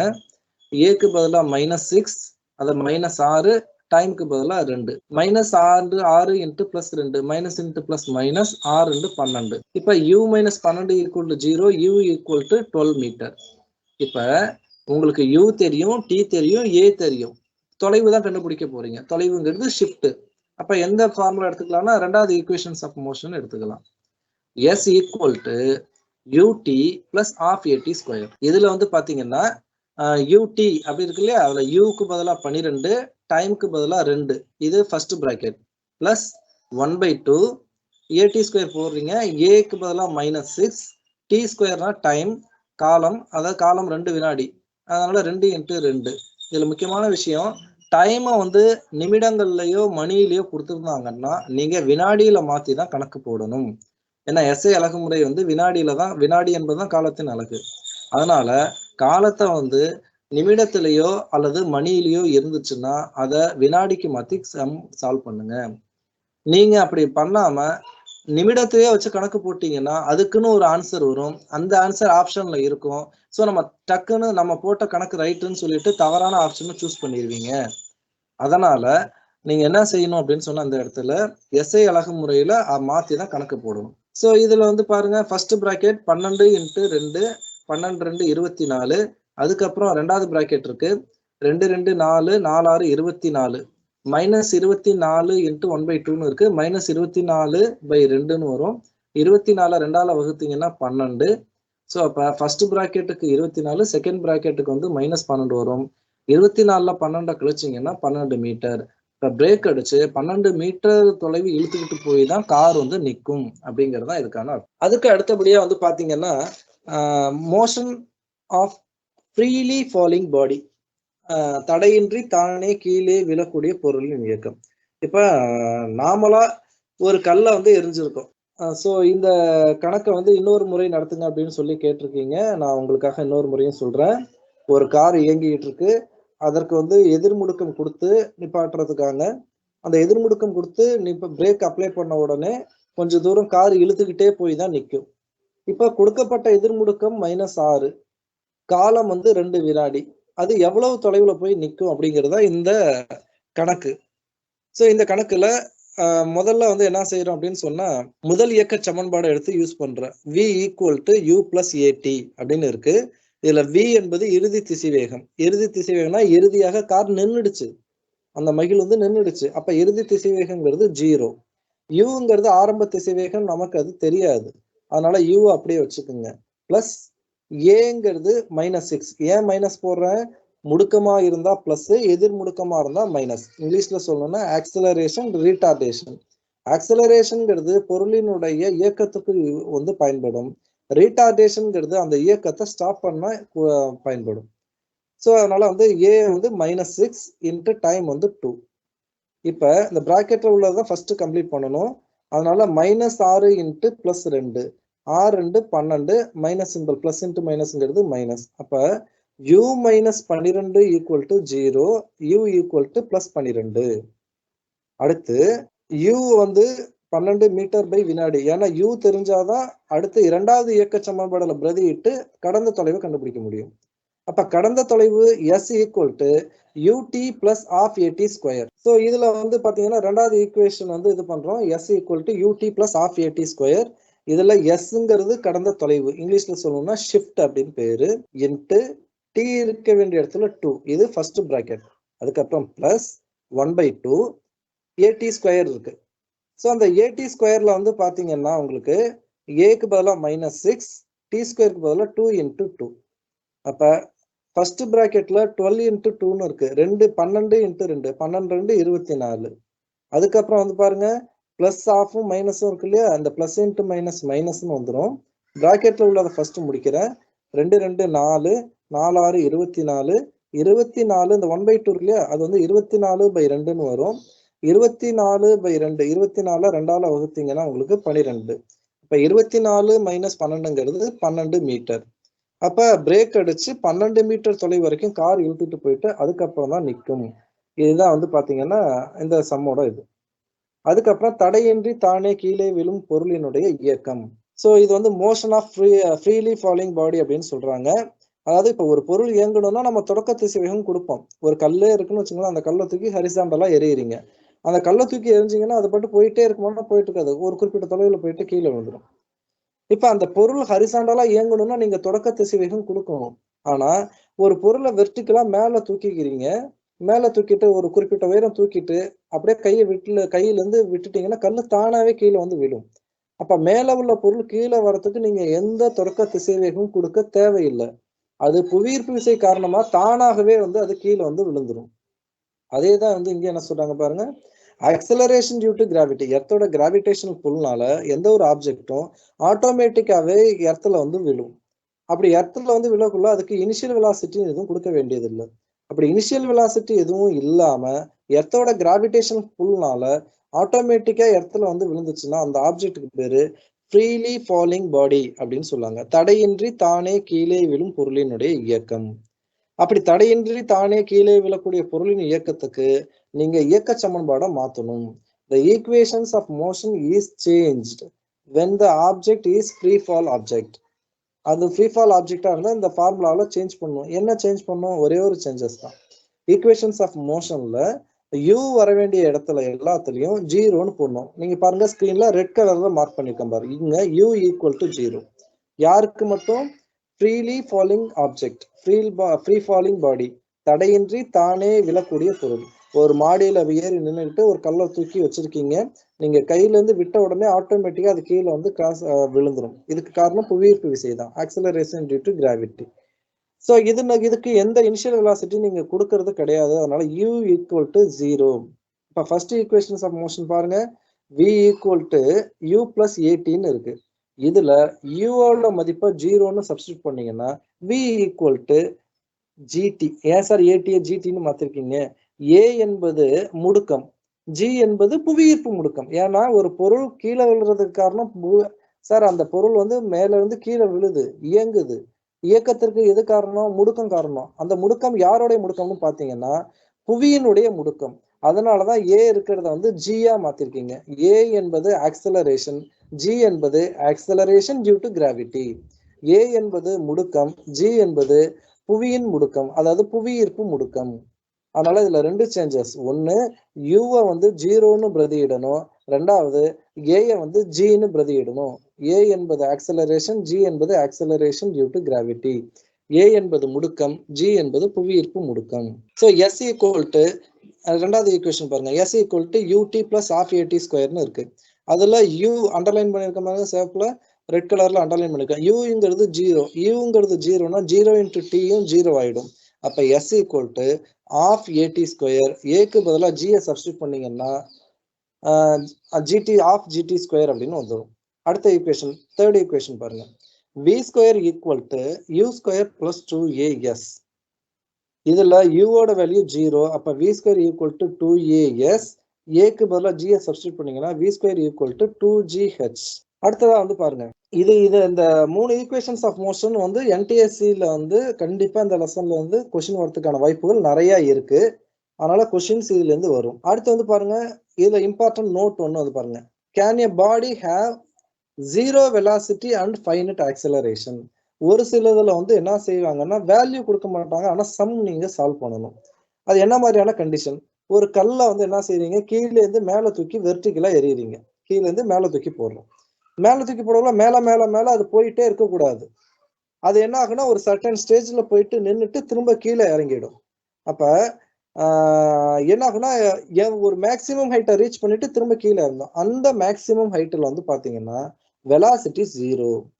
ஏன்னா வெலாசிட்டி ஜீரோ ஆகிறதுனாலதான் வெலாசிட்டி இருந்துகிட்டே இருந்தா மேல மேல போயிட்டே இருக்கும். அந்த பர்டிகுலர் மேக்சிமம் ஹைட்டில் வெலாசிட்டி ஜீரோ ஆகிறதுனால அது வரைக்கும் போயிட்டு ஆட்டோமேட்டிக்கா கீழே இறங்கிடும். அந்த மேக்சிமம் ஹைட்ல வெலாசிட்டி வந்து ஜீரோ, ஆக்சலரேஷன் வந்து பாத்தீங்கன்னா ஆக்சலரேஷன் டியூ டு கிராவிட்டி, அதாவது புவியீர்ப்பு முடுக்கத்துக்கு சமமாக இருக்கும். அப்ப ஆக்சலரேஷன்ங்கிறது 9.8. இது வந்து அவங்க சொல்ல மாட்டாங்க. அந்த மேக்சிமம் ஹைட் அப்படின்னு சொல்லி இருந்துச்சுன்னா, மேக்சிமம் ஹைட் அப்படின்னு இருந்துச்சுன்னா அந்த இடத்துல என்னென்ன கண்டிஷன்ஸ் பாத்துங்க. மேக்சிமம் ஹைட்னு ப்ராப்ளத்துல ஒரு வேர்டு இருந்ததுன்னா வெலாசிட்டி அந்த இடத்துல ஜீரோ, ஆக்சலரேஷனோட வேல்யூ 9.8. ஏன்னா acceleration equal to acceleration due to gravity. அதனால வந்து இந்த இடத்துல ரெண்டு கண்டிஷன் அந்த கொஸ்டின்ல வந்து கொடுக்கக்குள்ள கீவேர்டு ஒன்று கொடுப்பாங்க. என்டிஎஸ்சில கண்டிப்பா அந்த மாதிரி தான் கீவேர்டு கொடுப்பாங்க. ஸோ அட் மேக்சிமம் ஹைட் அப்படின்னு பார்த்தீங்கன்னா ஹையஸ்ட் பாயிண்ட் ஆர் மேக்சிமம் ஹைட்டில் வெலாசிட்டி 0, ஆக்சலரேஷன் அப்படிங்கிறது 9.8. இது வந்து அண்டர்ஸ்டுட். தமிழ்ல சொல்றோம் பாருங்க, ஒரு பொருள் வந்து சுழி திசைவேகம் மற்றும் வரையறுக்கப்பட்ட முடுக்கத்தை கொண்டு இருக்குமா? ஆனால் கொண்டு இருக்கும். ஒரு கல்லை தூக்கி மேலே எரிஞ்சிங்க அப்படின்னு சொன்னா அது திசைவேகம் இருக்கிற வரைக்கும் மேலே மேலே போயிட்டு இருக்கும். ஒரு மேக்சிமம் ஹைட் வந்ததுக்கு அப்புறம் திசைவேகம் 0 ஆயிடும். அப்படி திசைவேகம் 0 ஆயிடுச்சு அப்படின்னு சொல்லி திசைவேகம் 0 ஆயிடுச்சுன்னா அது வந்து அதுக்கு மேல போகாது, அந்த இடத்துல இருந்து ஸ்டாப் ஆயிட்டு திரும்ப கீழே வந்து விழுந்துரும். அப்ப அந்த பெரும உயரத்துல வந்து பாத்தீங்கன்னா அதான் கண்டிஷன், பெரும உயரம் அல்லது மேக்சிமம் ஹைட். பெரும உயரத்துல திசைவேகம் வந்து சுழி, அதே போல வந்து பாத்தீங்கன்னா முடுக்கம்ங்கிறது புவியீர்ப்பு முடுக்கத்துக்கு சமமாக இருக்கும். அப்ப புவியீர்ப்பு முடுக்கம்ங்கிறது எவ்வளவு? 9.8 மீட்டர் செகண்ட் பவர் -2. அப்ப பெரும உயரத்துல 2 விஷயங்கள் வந்து அண்டர்ஸ்டுட். அவங்க கொடுக்க மாட்டாங்க, நீங்களும் எடுத்துங்க. பெரும உயரத்துல திசைவேகம் சுழியாக இருக்கும், முடுக்கம் புவியீர்ப்பு முடுக்கத்துக்கு சமமாகவும் அதோட எண் மதிப்பு 9.8ஆகவும் இருக்கும். இது வந்து நீங்க கண்டிப்பா ஞாபகம் வச்சுக்கணும். இன்னும் ஒரு 4 ஸ்லைடு தான் இருக்கு, அதோட நம்ம கிளாஸ் வந்து முடிச்சிடலாம்ப்பா. யூனிஃபார்ம் சர்க்குலர் மோஷன், அதாவது யூனிஃபார்ம் சர்க்குலர் மோஷன்ங்கிறது சீரான வட்ட இயக்கம். அதாவது வட்டப்பாதையில எங்கிட்டு இருக்கிறது இல்லையா, அது சீரான வட்ட இயக்கம்னு பேரு. இதுக்கு ஒரு ஃபார்முலா இருக்கு. Speed equal to circumference by time taken. சர்க்கம்ஃபரன்ஸ்ங்கிறது வட்டப்பாதையில இருக்கு, வட்டப்பாதையோட சர்க்கம்ஃபரன்ஸ் ஆஃப் எ சர்க்கிள்ங்கிறது 2πr, டைம் டேக்கன்ங்கிறது வந்து t. அதனால வந்து இதுக்கான formula v equal to 2πr by t. சீரான வட்ட இயக்கம் அப்படின்னு இருக்காங்க. வேகம் ஈக்குவல் டு சுற்றளவு பை எடுத்துக்கொண்ட காலம். இப்ப v equal to 2πr by t அப்படிங்கிறது இதுக்கான ஃபார்முலா. இதுவும் வந்து ஞாபகம் வச்சுங்க. சீரான வட்ட இயக்கம் அல்லது ஒரு பொருள் வட்டப்பாதையில இயங்குறத வச்சுக்கிட்டு கணக்குகள் கேட்கப்படும். அப்படி கேட்கப்பட்டா இந்த ஃபார்முலாவை நீங்க யூஸ் பண்ணிக்கணும். சீரான வட்ட இயக்கம் அல்லது யூனிஃபார்ம் சர்க்குலர் மோஷன், அதுக்கான formula v equal to 2πr by t. 2πr எங்கேருந்து வந்துச்சு அப்படின்னு பாத்தீங்கன்னா வட்டத்தின் சுற்றளவு. வட்டத்தின் சுற்றளவு தான் 2πrன்னு சொல்லுவாங்க. So circumference of a circle தான் 2πr. அதனாலதான் வந்து v equal to 2πr by t. அடுத்த டாபிக் வந்து பாத்தீங்கன்னா centripetal acceleration and centripetal force. அதாவது அப்படின்னா என்ன அர்த்தம் அப்படின்னு சொல்லி பாத்தீங்கன்னா, ஒரு கயிறுல கல் எடுத்து கட்டிங்க, அல்லது வந்து பாத்தீங்கன்னா இன்னொரு எக்ஸாம்பிள் சொல்றேன் பாருங்க. இந்த moon goes around the earth goes around the sun. உங்களுக்கே தெரியும், இது எல்லாமே சர்க்குலர் மோஷன் அப்படின்னு சொல்லிட்டு. அப்படி போகல வந்து பாத்தீங்கன்னா இந்த earth goes around the sun. சன்னோட கிராவிடேஷனல் புல்னாலதான் எர்த் வந்து சன்னை வந்து சுத்தி வந்துட்டு, அப்படி சுத்தி வந்துட்டு இருக்கக்குள்ள அதுக்குன்னு ஒரு ஆக்சலரேஷன் இருக்கும். அந்த ஆக்சலரேஷன் டுவார்ட்ஸ் சென்டர் ஆக்ட் ஆகும். அந்த ஆக்சலரேஷனுக்கு பேரு சென்ட்ரிபிட்டல் ஆக்சலரேஷன் அப்படின்னு பேரு. ஸோ இந்த இடத்துல வந்து சென்ட்ரிபிட்டல் ஃபோர்ஸுக்கு formula F equal to mass into centripetal acceleration.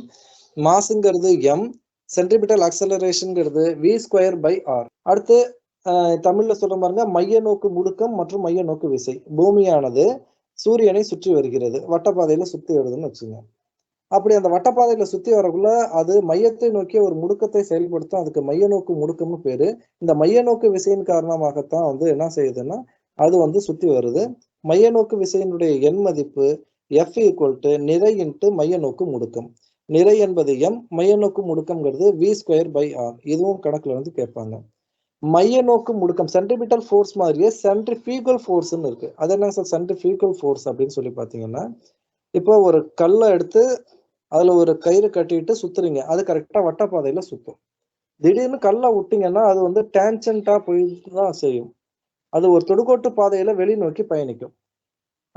அதே போல வந்து பாத்தீங்கன்னா வாஷிங் மிஷின்ல துணியை போட்டிருக்கிறத பார்த்திருப்பீங்க. அதுல ட்ரையர்னு ஒண்ணு இருக்கு. அதுல வந்து பாத்தீங்கன்னா கடைசியா வந்து ட்ரையர்ல வந்து ஃபாஸ்டா சுத்தக்குள்ள துணிலாம் வெளிநோக்கி விலக்கப்படும். அதான் மைய விலக்கு விசை, சென்ட்ரிஃபியூகல் ஃபோர்ஸ் அப்படின்னு பேரு. அதே போல சர்க்கஸ்ல மரண கூண்டு அப்படிங்கிறது பார்த்திருப்பீங்க. ஒரு பெரிய ஸ்பியர் இருக்கும். அந்த ஸ்பியர்ல வந்து பாத்தீங்கன்னா காரு அல்லது பைக்ல வந்து வண்டி ஓட்டுவாங்க. அந்த சென்ட்ரிஃபியூகல் ஃபோர்ஸ் மைய விலக்கு விசையின் காரணமாக தான் வந்து அவங்க வந்து வெர்டிகலா தலைகீழ வண்டி ஓட்டினாலும் அவங்க வந்து வெளில போயிட்டு விழாம கண்டினியூஸா அதுலயே சுத்தி வருவாங்க. இப்ப ஒரு சில பேர் மெசேஜ் போட்டிருக்கீங்க, சென்ட்ரிபிட்டல் ஃபோர்ஸ் அண்ட் சென்ட்ரிஃபியூகல் ஃபோர்ஸ்னா என்னன்னு. மைய நோக்கு விசை, மைய விலக்கு விசை.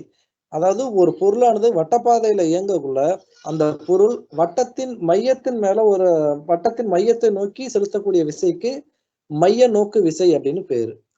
அந்த ஒருவேளை வந்து அதனோட ஈர்ப்பு விசை அல்லது அதை விட்டுட்டீங்கன்னா அது என்ன செய்யும்னா அந்த வட்டத்தினுடைய தொடுகோட்டு பாதையில வெளில போயிட்டு விழும். அந்த சர்க்கிளோட டேஞ்சன்ட், அதுக்கு ஒரு டேஞ்சன்ட், மேத்தமெட்டிக்ஸ்ல டேஞ்சன்ட் போடுவீங்க, சர்க்கிளுக்கு டேஞ்சன்ட் தொடுகோடுன்னு சொல்லி போடுவீங்க இல்லையா? அந்த டேஞ்சன்ட் வழியா வந்து என்ன செய்யும் அப்படின்னு சொன்னா அந்த ஆப்ஜெக்ட் போயிட்டு வெளில போயிட்டு விழுந்துடும்.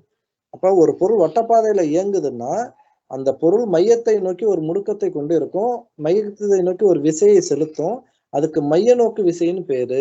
அதற்கு சமமாக மையத்தை விட்டு விலக்கி ஒரு விசை செயல்படும், அதுக்கு மைய விலக்கு விசை அப்படின்னு பேரு. Centripetal force and centrifugal force அப்படிங்கிறது ஈக்குவல் அண்ட் ஆப்போசிட் டைரக்ஷன்ல இருக்கும். இது பேலன்ஸ் ஆனா இருந்தா மட்டும்தான் அது வட்டப்பாதையில சுத்தும். சென்ட்ரிபிட்டல் ஃபோர்ஸ் அதிகமா இருந்தா பொருளானது மையத்துல போயிட்டு விழுந்துரும். சென்ட்ரிஃபியூகல் ஃபோர்ஸ் அதிகமா இருந்தா தொடுகோட்டு பாதையில வெளில ஓடி போய் விழுந்துரும். அந்த சென்ட்ரிபிட்டல் ஃபோர்ஸ், சென்ட்ரிஃபியூகல் ஃபோர்ஸ், மைய நோக்கு விசை, மைய விலக்கு விசை சமமாக இருக்கின்ற பட்சத்துலதான் அது தொடர்ந்து வட்டப்பாதையில இயங்கும். இதுல முக்கியமா தெரிஞ்சுக்க வேண்டியது அதுக்கான ஃபார்முலா F = mv²/r அப்படிங்கிறது தான். அடுத்தபடியா இது ஓரியன்டா ஒரு கணக்கு இருக்கு பாருங்க. கணக்கை பார்த்துட்டீங்கன்னா அது உங்களுக்கு இன்னும் கொஞ்சம் நல்லா புரியும். A 900 kilogram car moving at 10 meters second power -1 takes a turn around a circle with a radius of 25 meter. Determine the acceleration and the net force acting upon the car. இதுதான் வந்து கேள்வி. கொடுத்துக்கிறது பாருங்க, 900 கிலோகிராம். கிலோகிராம்ல இருந்ததுன்னா அது mass. Metre second power -1, metre second power -1ல இருந்ததுன்னா அது வெலாசிட்டி.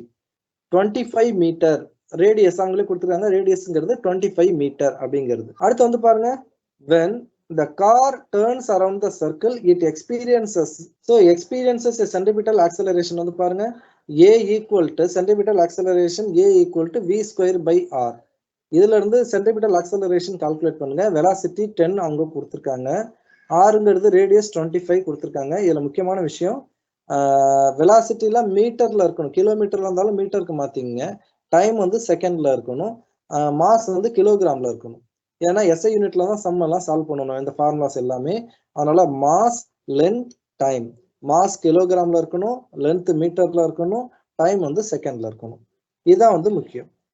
அப்ப வந்து பாருங்க, அப்ப v²/r, v²க்கு பதிலா 10²/25, 10²ங்கிறது 10 × 10 100, 100/25ங்கிறது 4 மீட்டர் செகண்ட் பவர் -1.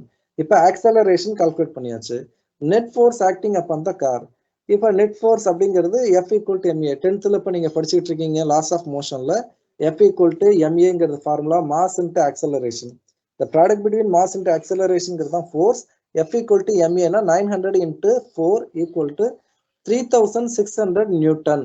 இதுதான் வந்து கரெக்டான ஆன்சர்.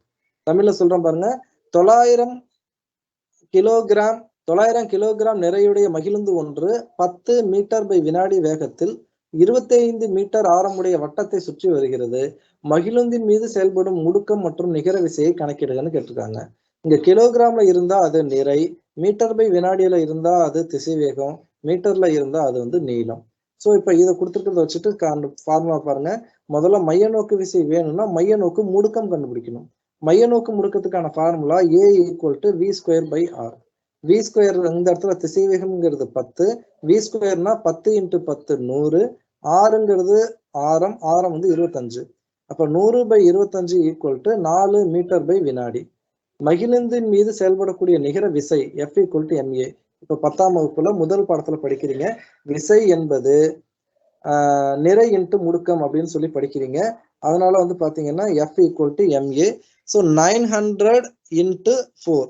அப்ப 900 × 4ங்கிறது 3600 நியூட்டன், 3600 நியூட்டன் அப்படிங்கிறது தான் இதுக்கான கரெக்டான ஆன்சர். ரைட்டுங்களா? இப்ப இதோட இந்த ஃபர்ஸ்ட் மோஷன்ங்கிற டாபிக்ல உள்ள எல்லா ஏரியாவும் கவர் பண்ணிட்டேன். இது இல்லாம உங்களுக்கு இதுல டவுட் ஏதாவது இருந்துச்சுன்னா இதை யூடியூப் லிங்கா மாத்தி மறுபடியும் உங்களுக்கு குரூப்ல ஷேர் பண்ணுவாங்க, யூடியூப் லிங்க்ல பார்க்கலாம். அது இல்லாம நான் உங்களுக்கு வந்து இப்ப ஒரு சில பேர் வந்து கேட்டிருக்கீங்க ஈக்குவேஷன்ஸ் ஆஃப் இந்த இதுலயே வந்து எனக்கு அந்த டைப்ஸ் ஆஃப் மோஷன் வந்து எக்ஸ்பிளைன் பண்ணுங்க அப்படின்னு சொல்லிட்டு. ஸோ இதுல வந்து 4 டைப் ஆஃப் மோஷன் இருக்கு. Linear motion, circular motion, oscillatory motion, random motion. Linear மோஷன்ங்கிறது நேர்கோட்டில் இயங்கக்கூடிய இயக்கம். இப்ப துப்பாக்கியிலிருந்து வெளிவரக்கூடிய தோட்டா நீங்க ஒரு கல்ல எரிஞ்சிங்கன்னா அது நேர்கோட்டில் போகுது, அது வந்து நேர்கோட்டு இயக்கம், அதாவது motion along a straight line. Circular motion அப்படிங்கிறது வந்து பாத்தீங்கன்னா இப்ப earth goes around the sun, moon goes around the earth, இந்த மாதிரி எல்லாம் இருக்குல்ல, இதெல்லாம் வந்து சர்க்குலர் மோஷன்ல உள்ளது. அடுத்து ஆசிலேட்டரி மோஷன்ங்கிறது டு அண்ட் ஃப்ரோ மோஷன். இப்ப ஊஞ்சல் இருக்கு, ஸ்விங் ஊஞ்சல் இருக்கு இல்லையா, ஊஞ்சலோ இல்ல சிம்பிள் பெண்டலுமோ இருக்கும். அதாவது ஏதாவது ஒரு பிக்சடான பாயிண்ட் வச்சுக்கிட்டு முன்னும் பின்னும் நகர்ந்துகிட்டே இருக்கிறதுக்கு பேரு ஆசிலேட்டரி மோஷன் அல்லது ஆசிலேஷன் அப்படின்னு சொல்லுவாங்க. அடுத்து ரேண்டம் மோஷன் அப்படின்னு சொல்லிட்டு, ரேண்டம் மோஷன்ங்கிறது இது எதுலையுமே வந்து இருக்காது. அந்த மோஷன் வந்து நீங்க ப்ரெடிக்ட் பண்ணவே முடியாது. இதுதான் வந்து டைப்ஸ் ஆஃப் மோஷன்ல உள்ளது. நீங்க இப்ப டவுட் கேட்டிருக்கிறதுல இதை நான் வந்து சொல்லியிருக்கேன். தமிழ்ல வந்து பாத்தீங்கன்னா நேர்கோட்டில் செல்லக்கூடிய பொருளின் இயக்கத்துக்கு நேர்கோட்டு இயக்கம்னு பேரு, வட்டப்பாதையில சென்றா அதுக்கு வந்து வட்டப்பாதை இயக்கம்னு பேரு, டூ அண்ட் ஃப்ரோ மோஷன் அதாவது ஊஞ்சல் அல்லது ஊசல்லாம் இருக்கு இல்லையா, அதெல்லாம் வந்து இருக்கிறதா வந்து பாத்தீங்கன்னா உங்களுக்கு இருக்கும். அடுத்து வந்து பாத்தீங்கன்னா இன்னொரு பையன் வந்து கேட்டிருக்கான், ஃப்ரீ ஃபால் ஆப்ஜெக்ட்டுக்கான இதை வந்து ஒரு தடவை எக்ஸ்பிளைன் பண்ணுங்க. அதாவது தடையின்றி தானே கீழே விழக்கூடிய பொருளினுடைய இயக்கத்துக்கு வந்து கொஞ்சம் எக்ஸ்பிளைன் பண்ணுங்க அப்படின்னு சொல்லிட்டு. சோ இந்த இது இருக்கு பாருங்க, ஒரு பொருள் தடையின்றி தானே கீழே விழுது அப்படின்னா என்னங்க சார் அர்த்தம்? சாதாரணமா ஒரு பொருள் இயங்குதுன்னா அதுக்கு நீங்க தொடக்க திசைவேகம் இனிஷியல் வெலாசிட்டின்னு ஒண்ணு கொடுக்கணும். அப்படி கொடுத்தா மட்டும்தான் அந்த பொருள் இயங்க முடியும். ஆனா இப்ப நீங்க வந்து ஒரு மாடிக்குள்ள ஏறி நிக்கிறீங்க அல்லது ஒரு உயரமான பகுதியில நிக்கிறீங்க, கல்லை எடுத்து உங்களோட கையில வச்சுக்குங்க.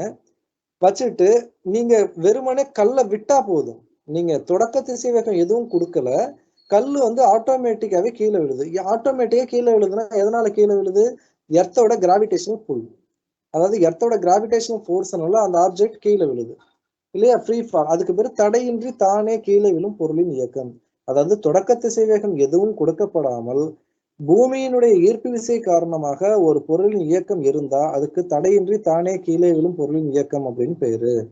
அப்ப அந்த motion of a free falling object அதுல வந்து u ஈக்குவல் டு 0 கண்டிஷன் வந்து பாருங்க, u ஈக்குவல் டு 0 தொடக்க திசைவேகம் நீங்க கொடுக்கல, அதுவாவே புவியீர்ப்பு முடுக்கத்தினால இயங்குது. ரெண்டாவது வந்து பாத்தீங்கன்னா a இருக்க வேண்டிய இடத்துல g ஐ யூஸ் பண்ணணும்.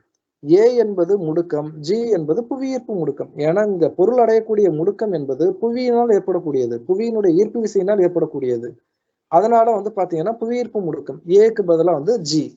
இங்கிலீஷ்ல சொல்றேன் கவனிச்சுங்க, இங்க u ஈக்குவல் டு 0 அண்ட் ஆக்சலரேஷனுக்கு பதிலா எதை போடணும்னா ஆக்சலரேஷன் டியூ டு கிராவிட்டி. ஏன்னா இந்த object get accelerated purely the gravitational pull of the earth. அதனாலதான் வந்து என்ன இருக்குன்னா இந்த இடத்துல ஆக்சலரேஷன் டியூ டு கிராவிட்டி வந்து போட்டிருக்காங்க. இது உங்களுக்கு இப்ப புரிஞ்சிருக்கும் அப்படின்னு நினைக்கிறேன். ரெண்டே தான், u ஈக்குவல் டு 0, a இருக்க வேண்டிய இடத்துல g. இதுலயும் ரெண்டு விஷயம் இருக்கு. என்னன்னா ஆக்சலரேஷன் டியூ டு கிராவிட்டியோட டைரக்ஷன்லயே இருந்தா g வந்து பிளஸ், ஆக்சலரேஷன் டியூ டு கிராவிட்டிக்கு எகென்ஸ்டா பொருளை தூக்கி எறிஞ்சிங்கன்னா g வந்து மைனஸ். திரும்ப சொல்றேன், தமிழ்லயும் சொல்றேன், புவியீர்ப்பு முடுக்கத்தின் திசையிலேயே பொருளானது முடுக்கம் அடைந்தால் அது வந்து பிளஸ். அதாவது பொருள் மேலேருந்து கீழே விழுதுன்னு வச்சுங்க, அது வந்து g வந்து பிளஸ். ஆனா புவியீர்ப்பு முடுக்கத்துக்கு எதிராக நீ கல்லை தூக்கி மேலே எறியறீங்க அப்படின்னு சொன்னா ஜியோட வேல்யூ வந்து மைனஸ். அப்ப மேலிருந்து கீழே வரக்கூடிய பொருளுக்கு ஜியோட மதிப்பு பிளஸ் ஆகவும், கீழே இருந்து மேலே எறியக்கூடிய பொருளுக்கு ஜியோட வேல்யூ வந்து மைனஸ் ஆகவும் இருக்கும். இது வந்து முக்கியமான ஒரு விஷயம், இதை வந்து எப்போதும் ஞாபகம் வச்சுக்கோங்க.